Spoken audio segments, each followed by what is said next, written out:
Hi, Namaste, Namo Buddhaya. I am not a YouTuber, I am a Buddhist monk.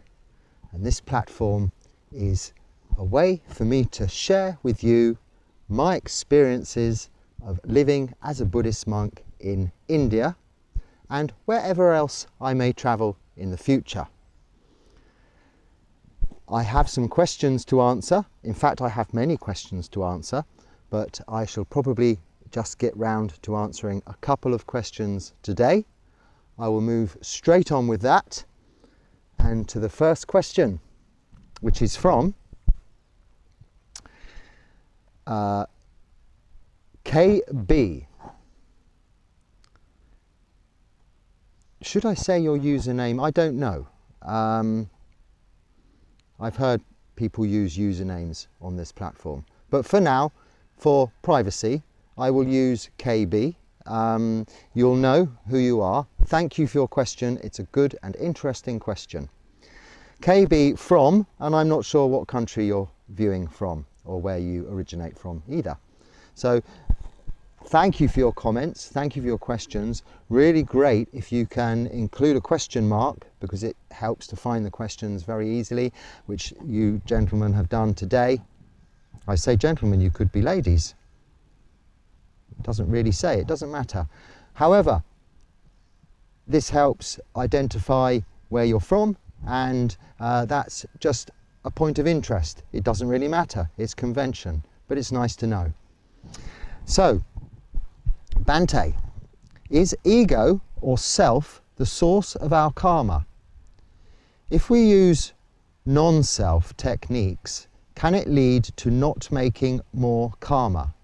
Kindly guide. I should say that this question refers to the video titled Truth of Non-Self, 3 Faculties of Existence Dharma Talk. This was a recent Dharma talk that I put on here, and it's a kind of waterfally, jungly background. You may have seen it, it's a recent one, where I discuss the 3 faculties of existence, anicca, dukkha, anatta. So the question is, ego or self the source of our karma? If we use non-self techniques, can we lead to not making more karma? You see, in Buddhism, karma just means action. And we are the result of our karma, so therefore the result of our actions. And all of our actions, whether good or bad, have consequences. Whether in this life or in following lives, this is up to you. But if we concentrate on this life for now, then we can understand if we do something bad, it will only produce bad results, even if in the interim period it may give us short-term gain.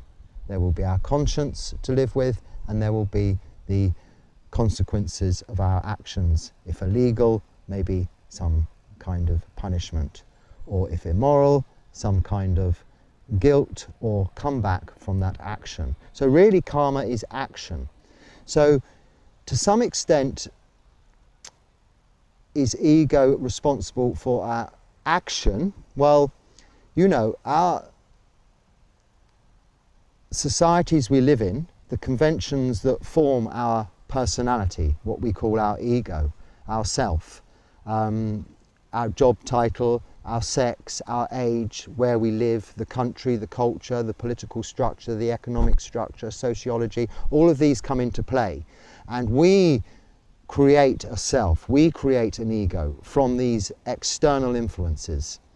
And the practice that KB is referring to, of abandoning the notion of self in the practice of meditation through the realization of anicca, dukkha and anatta, is such that we no longer hold such importance, such attachment to that self, that ego, that personality. We understand it for what it really is, and just the victim or the result of the conditions we are in. They are karmic conditions, if you like. They are things that surround us. When we're a baby, we're much the same as any other baby, but we grow up and everything changes our personalities. I said in that video I used to be a businessman, which I did, and now I'm a monk. I'm very different now in terms of my self, let's say, but that which knows where I am, what I'm doing, is the same that which knew where I was and what I was doing 20 years ago when I was in the financial services industry or investment banking or property, all the things that I did as a businessman. So in effect, karma isn't really the result of our ego, but our attachment to our ego can result in bad actions or unwholesome actions. So just let me remind myself of the second part of the question. Can it actually, by abandoning ego, can it lead to no further karma? We don't need to stop karma, because karma can be good and bad. We need to develop good karma, wholesome actions, like wholesome thinking, and we need to reduce and eradicate unwholesome actions like unwholesome thinking. So ego abandonment of is not to abolish, get rid of karma. You cannot also, it's not like you confess, you change, and all the bad things you've done in the past are gone away. No. So even by realization, even becoming enlightened, well, becoming fully enlightened, then you would have eradicated over many opportunities, either in this lifetime or through different previous lifetimes. If you understand and believe that aspect of Buddhist cosmology, then you will have paid back most karma in order to be in a position where your karmic conditions produce an environment such that you are able to attain to enlightenment through your own efforts and development of parami in all those lifetimes or within this lifetime itself. So, no, you won't stop making new karma. You will, though, by abandoning ego, not also be able to get rid of bad karma from the past. It will still be there. But the more good you do now, the more it balances out overall. So if you've done some bad things, the Buddha said it's like salt in the Ganges and salt in a glass of water. Salt in a glass of water, you can taste the salt. This is bad karma in a lifetime or many lifetimes of not doing much good karma. Salt in a glass of water. But put that salt, same amount, in the river Ganges, and it's going to be indistinguishable, unnoticeable, because of so much good karma in your life or your past lives. You have not hidden it away. It's there, but it isn't prevalent in the taste. It isn't noticeable. So it never goes away. You have to pay it back. We are the result of our karma, the consequence of our actions. I hope that answers your question, KB, from wherever. And I'll move on now. I mentioned Buddhist cosmology, and that takes me nicely on to this next question, which is a very interesting question indeed, as was the previous one actually, KB. So this question is from KS. I'll skip through the very kind remarks you made about the previous video, or the video you're referring to, and the video you're referring to here is how to become a monk, which is very recent. So you can find that video on here under recent uploads. I think that's where you find things. If you've subscribed, you'll find it popping up, I guess. I haven't really subscribed to my own channel. I'm not sure you can do that, so I don't know how that side of things works. But it's certainly good to subscribe, I understand. So please do that if you haven't already. There we go, I've said it, I've asked. Yes? Okay, so I'll skip through the very kind things to say. Thank you, KS. I'm very glad that these videos are of help to you, and I'm very appreciative of your comments, and I'm very happy that they're of interest and maybe of some use. So now you have a couple of questions in here. If I read what you say. And I'm also very happy that you're interested, you have considered becoming a monk, taking ordination. The as I've detailed in that previous video, so I won't go into it too much, the reason we become monks is to make it easier to become enlightened. But it's very hard to be a monk.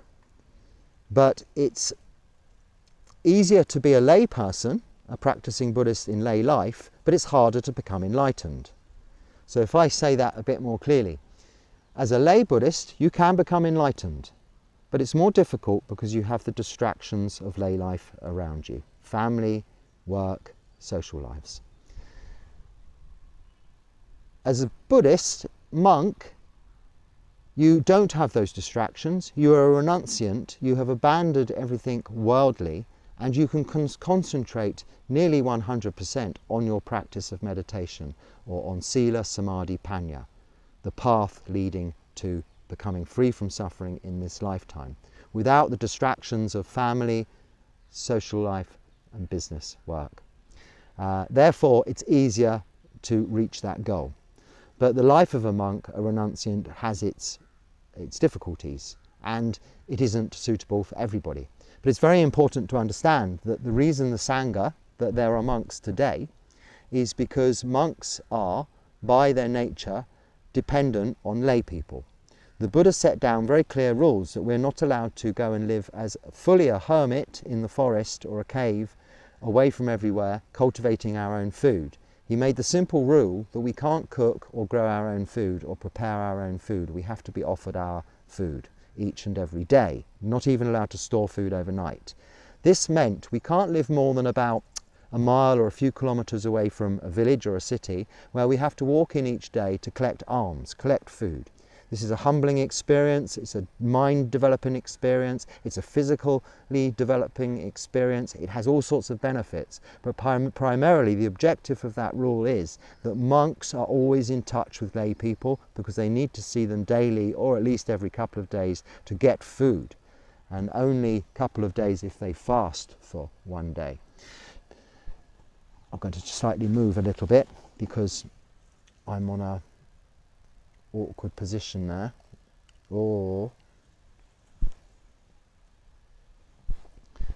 And for this reason we stay in touch with the lay people, and that means that lay people know there are monks.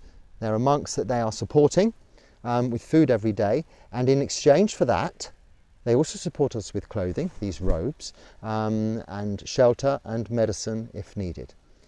And because of that, we in exchange provide them with Dharma. We explain to them the teachings of the Buddha, and we help them in social, what would you call it? Pastoral care, we call it in the UK, in the sort of the Christian traditions. But you know, we are there to talk to. We're sounding boards for all kinds of problems and things in sort of village life, and we're also there to talk about the teachings of the Buddha. And there are also ceremonies and rituals and things like that that vary from country to country, place to place, even monastery to monastery within same towns. These things vary. But the reason we stay in touch with the lay people, and the lay people stay in touch with us, firstly is for food, for collecting our food each day, and that keeps the Sangha alive. Now, if we'd just gone off 2,566 years ago into a cave, meditated and become enlightened, after that generation of monks, that would have been it, of course, because who would know? They've gone. They went to the forest, they became enlightened. Oh, I remember that monk, he disappeared. Then 2,566 years later, yes, maybe it would have been replaced by something else, but another Buddha hasn't come along since then. So it would not have been Buddhism like we know it today. So, I've gone a little bit off the point there.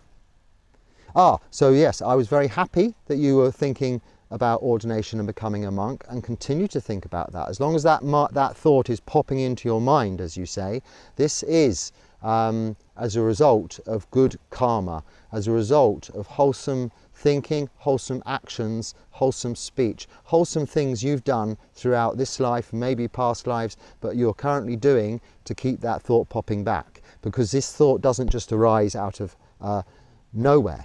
it's as a result of good parami. Parami is the perfections, the development of goodness in our lives, which are 10. Is another talk, another day, and a good one, so we'll talk about that soon. But the point being, you're thinking about that because it would be a quick route for you to attain to enlightenment or becoming free from suffering in this lifetime.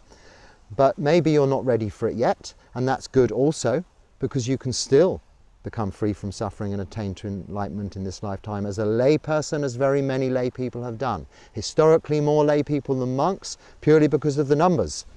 It's mathematics. There's millions and millions and millions, infinite numbers more lay people from now back in time to there were monks. So percentages wise, you're going to get a lower percentage of lay people becoming enlightened, but of a far higher number of people getting enlightened than in the Sangha, the Buddhist Sangha, because not all monks become enlightened, of course.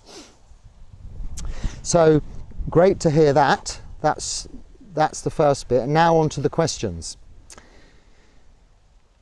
And I'm happy you're keeping 5 precepts.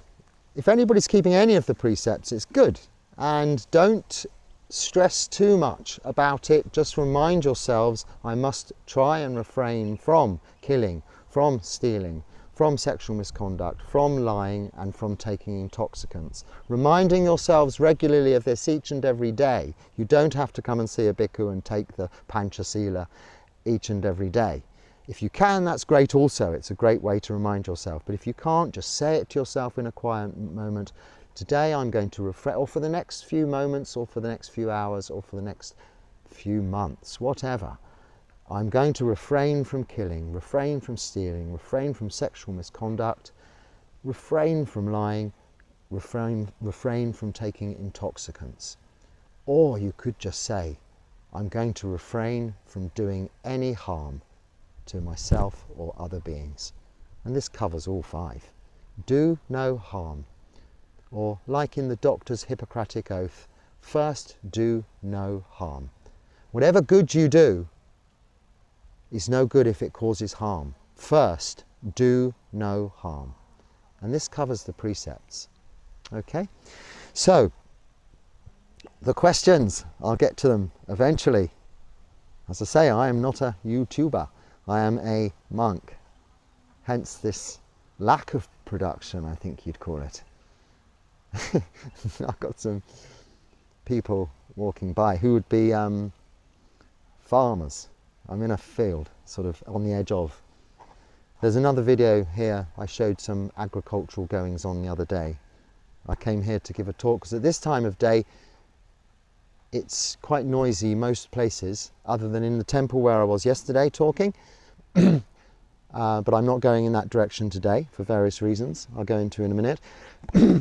And where I live up on the hill, at this time it gets too hot. There's not enough thick shelter. It gets a little bit too warm. So this is just an ideal little, what would you call it? Glade. It's a little oasis, a little paradise amongst the hustle and bustle. And KS, I will get to your questions. I'm trying.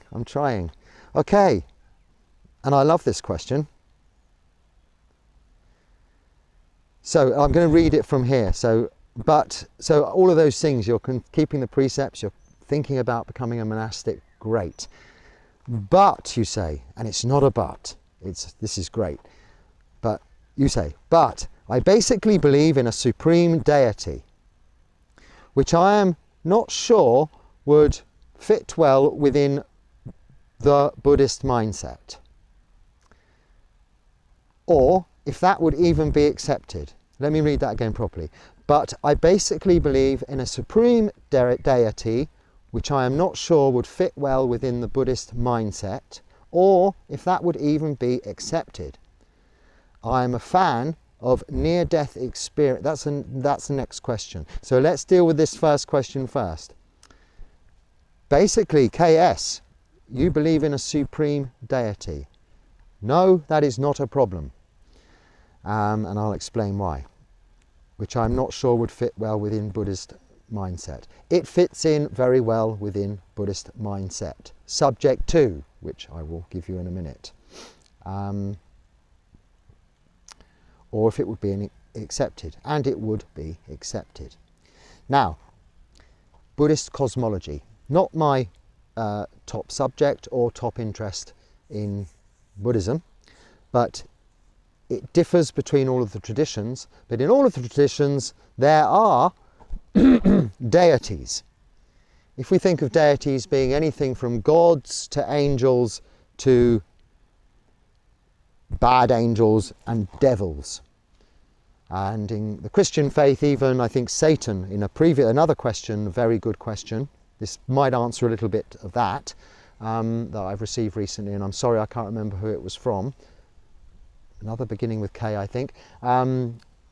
Jesus referred, or the Bible refers to the devil, Satan, as a god, the god of earth, and why there's suffering on this planet, which is an interesting topic in itself. But anyway, in Buddhism, in Buddhist cosmology, there are something like 32 realms of different heavenly realms, and including hell realms, so up and down a ladder, if you like, of levels of heavens and hells. And in those, living and dwelling in those, are many, many gods, angels, deities. We call them in Theravada Buddhism the angels devas, and in Thailand devas can live in the heavenly realms or even in this earthly realm in such things as trees. They don't have a human form.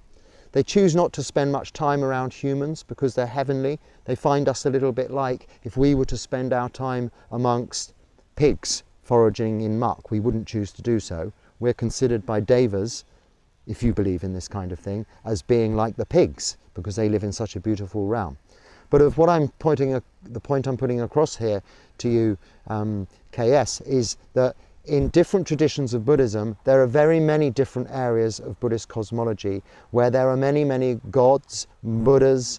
We have Mara, who is portrayed as kind of a deity, a god, but really is our desires and all of the problems that we have to cause us the suffering in this world in the first place, the equivalent, if you like, of the Buddhist devil.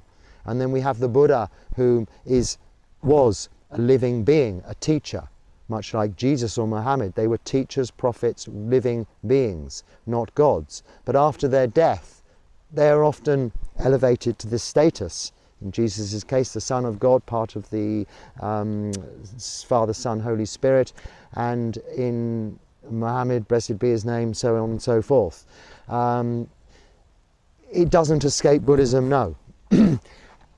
All faiths are compatible with Buddhism. I'm not saying that this is the wrong way around.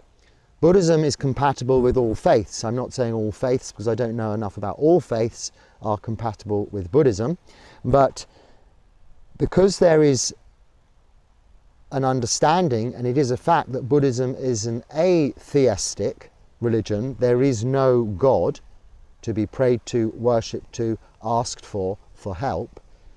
We instead look inside to help ourselves. Because of that, it differs from all other religions, whom all have either a god or many gods. You mentioned Hinduism, that has many gods, and then there's Christian understanding of one God, and it's the first precept. I'm the only God, there is one God, and this is the apostolic creed you take in church as a Christian, and it's very much the point of Christianity that there is one God. But whether there's one God or a million gods, it is still external.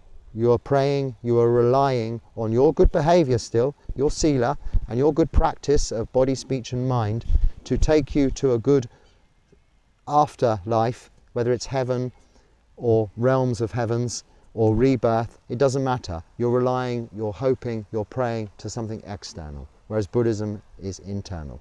So because our practice comes from inside, because we help ourselves, that doesn't mean that we deny or need to deny the existence of a God. It can go, it's compatible. So it's not a problem, chaos. And you can continue. But if you were to be praying and worshipping your God, asking for help to relieve your suffering, then you are adopting wrong view. because right view is to understand that suffering is caused within ourselves. We are the cause of our own suffering, and we need to practice Sila, Samadhi, Panya to develop this understanding of anicca, dukkha, anatta, the three faculties of existence or characteristics of existence, to understand that we can be free from suffering without external help through our own practice. So, not a problem. And you say, I am a fan of near-death experience, and spoke to someone who, and have spoken to some who have even had them. And they speak of a source of love. They all speak of a source of love, where we can come back. So I'm a fan of near-death experience, and have spoke to some who have had them. And they all speak of a source of love, where we come back. Yes, very interesting too. Our practice, especially as monks, is understanding death. A little video short I put on yesterday was a dead person being carried down the high street of the village here, feet sticking out the end of the stretcher, cotton wool up their nose, off to the shamana to be burnt with just wood in the open air. They don't hide death in this country. It's a fact of life. We're all going to die. It's the one sure thing. And throughout our practice as Buddhist monks, we have to remind ourselves. It's called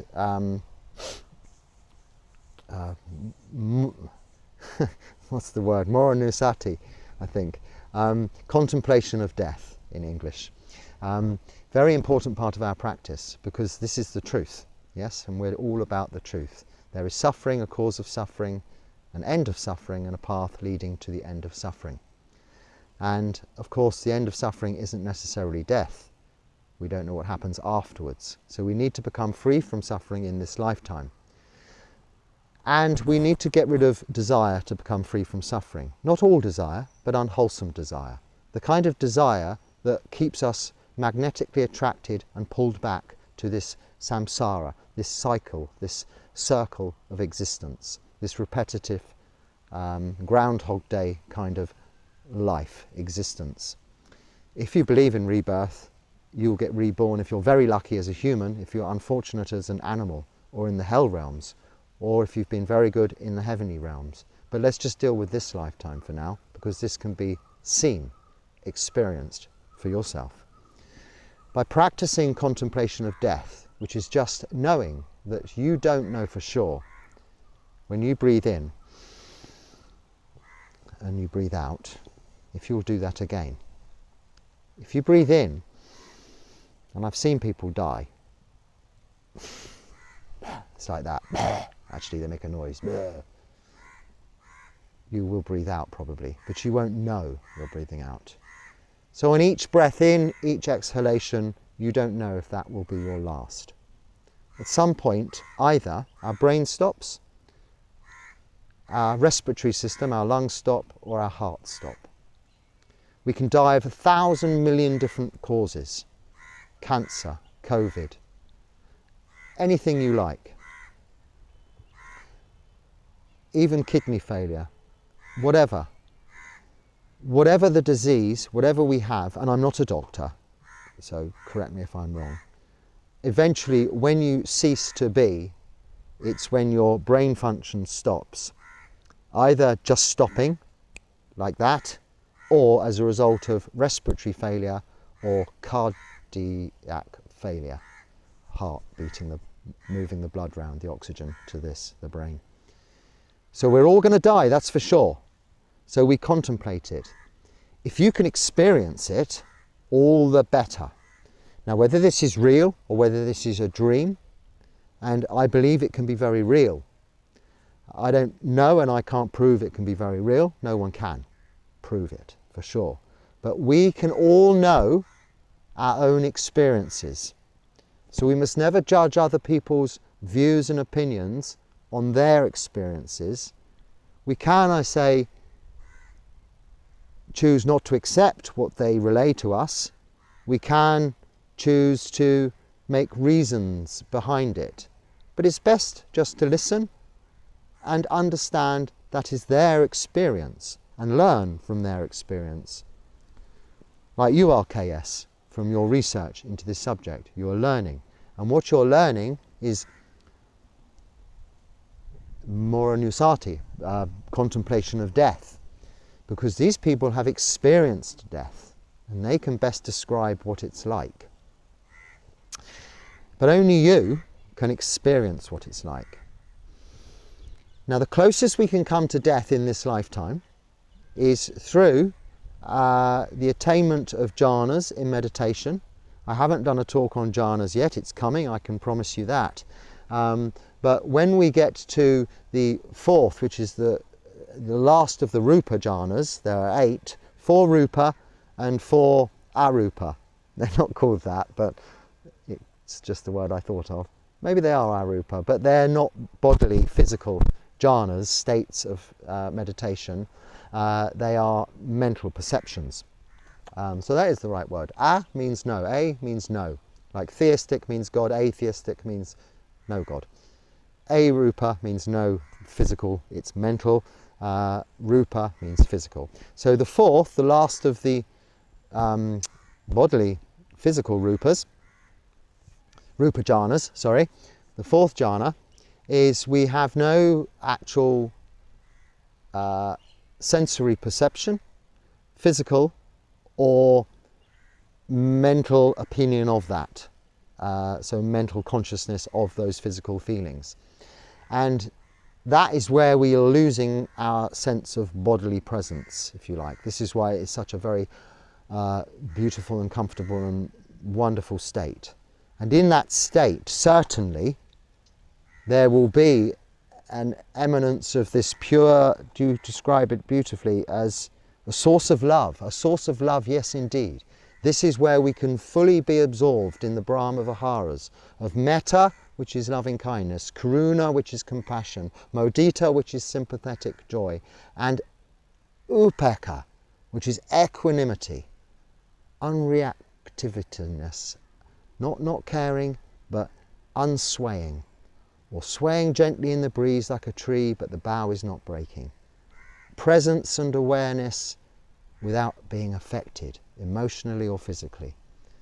But the first two of metta and karuna, metta especially, is love, loving kindness. And in this fourth jhana you will experience loving kindness like no one possibly can. And I believe, and I don't know, I believe myself, and I'm not allowed to say from my experience, but from my understanding and learning, that the fourth jhana can be very well equated to this same experience these people are having when having near-death experiences.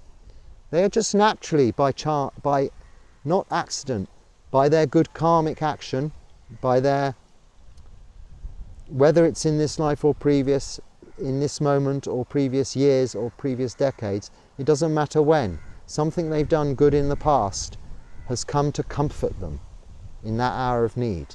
Surround them with love, surround them with compassion, with metta, with karuna, like cotton wool, embodying them, surrounding them, and lifting them so they're light and they feel a presence of love.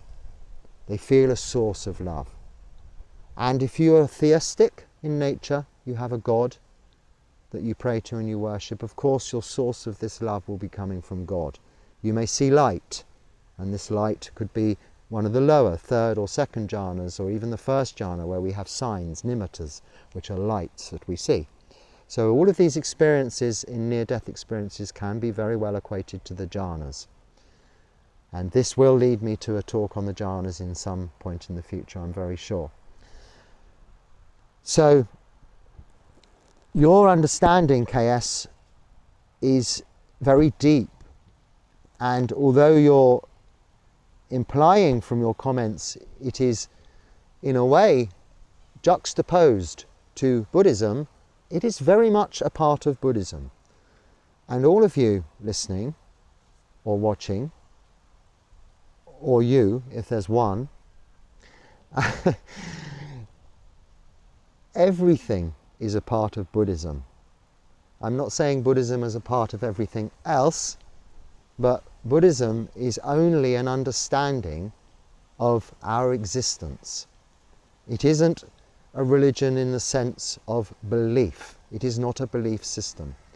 It is a system of understanding. It's not even a philosophy, because that takes a lot of thinking and understanding and science to come up with a thesis on what life is about, what the meaning of life is. No, it's actually sitting, watching, so sitting, doing nothing, watching and seeing for yourself how and where suffering arises from, and how we can reduce the cause of that suffering. Cooling, the translation of nibbana, is to cool. To lead ourselves gently towards nibbana and freedom from suffering in this lifetime. So whatever your religion, as I said yesterday, I can be very ecumenical. And as a Buddhist, we can afford to be, because our God can't argue with another God. There is no God. And I don't disregard or disbelieve anyone's beliefs. If their God, and I think all people's gods, are pointing people in the right direction of sila, moral virtue, good behaviour, doing no harm, being kind to one another, leading a peaceful life, and nowadays us trying to do no harm by making as little footprint as possible or impression on the world physically, and enjoying the time we have. And by enjoying the time we have, we become content. And the symptom of contentment is happiness. And if we're happy, if we're smiling, people around us will be smiling and will become happy too. It's very contagious. Laughing is contagious, smiling is contagious, happiness is contagious. The underlying contentment has to be worked upon. But sometimes, if you're content, you're peaceful, you're calm, even animals around you will become calm also, especially our own kind, human beings. So I've spoken for quite some time. The numbers on this are in the red colour, so I have to move like that to see how long I've spoken for. And just by chance, and they line up with this, so I can't see them. And just by chance, without even checking, again we've arrived at about 40 minutes. Somehow, I don't know how, when I talk on Dharma, it comes out at 40 minutes-ish, thereabouts. I have to try hard to condense it to 20, try even harder to condense it to 10. And to do those minute shorts, 60 seconds, wow, it's virtually impossible. And I'm very grateful for the little 0.01 of a second that YouTube allow to be added on, which I've noticed, because that's difficult. But Buddhism, the Dharma, is simple. So the Four Noble Truths can be said in a lot less than 60 seconds, including the Eightfold Path. So we don't need to read volumes and volumes. We can practice. Practice Sila, Samadhi, Panya. I'm off to Bangalore on the bus this evening. Tomorrow is Uposatha, the new moon. They call it here the dark moon. So there's no moon, it's black. Somewhere up there it's full though, I think, but black, the other side. The sun, you know how it works. This is 15 days since I last went to Bangalore. I meet up with some other monks. All of the Sangha will be there. Well, the ones that usually are in Bangalore for this occasion. We recite the Patimokkha, our 227 monastic rules. I will leave this afternoon at 5 o'clock on the bus, which will go overnight. Arrive at 5 o'clock in Bangalore tomorrow morning, in time for morning puja at the monastery, my monastery, the Mahabodhi Society in Bangalore. I will have my meal there. In the afternoon we will have the Patimokkha, the recitation of the 227 rules. I will be there for evening puja at 6 o'clock or thereabouts. Maybe speak to some other monks and catch up with my monastic family, which I'm looking forward to during the rest of the day. And then at about 8 o'clock tomorrow evening, 8:30, I will leave Bangalore again on that night bus, the same bus returning, which will get me back here on the coast the following day, 12 hours later, at 8:30 in the morning, in time for me to go for my meal, and if I have some energy, to make another short video, but it will be short like this on my travel experiences maybe. So many blessings to you, and I will hopefully not cut this blessing short like I did accidentally yesterday. I don't know what happened, something came in or it caused me to stop the blessing. When I saw it back a little bit on the end later, I noticed. So I wish you all very well. May your practice go well. Thank you for my two questioners, K. B and KS from somewhere and somewhere else. Thank you for those very interesting, very valuable questions. Valuable because everybody else can share your questions and these answers, and they are points for discussion in the future. Each of these videos leads to another video, I hope. So this is a good reason to subscribe, because things I've mentioned like parami, like jhanas, will come up in the next few videos. That's for sure. As sure as it is, we will die. And I don't want to say that pessimistically, but it reminds you to contemplate death. It's reality. It's not a sad thing. It's not a morbid thing. Don't hide from it. We're going to live as long as we can and as happily as we can. So to this end, I will give you this blessing, which means just that. Okay? It's all about just that. Namo tassa bhagavato arahato samma sambuddhassa sabitio vivajantu sabarogo vinyasatu mate bhavato vantarayo sukhi digayuko bhavam bhavatu sabba mangalam ragantu sabba devata Sabba Buddha Nupavena, Sabba Dhamma Nupavena, Sabba Sangha Nupavena, Sada Soti Bhavantu Te. Sadhu, sadhu, sadhu. Sukhi hotu, sukhi hotu, sukhi hotu. Be happy, be lucky, be well. Much metta to you all. Namo Buddhaya.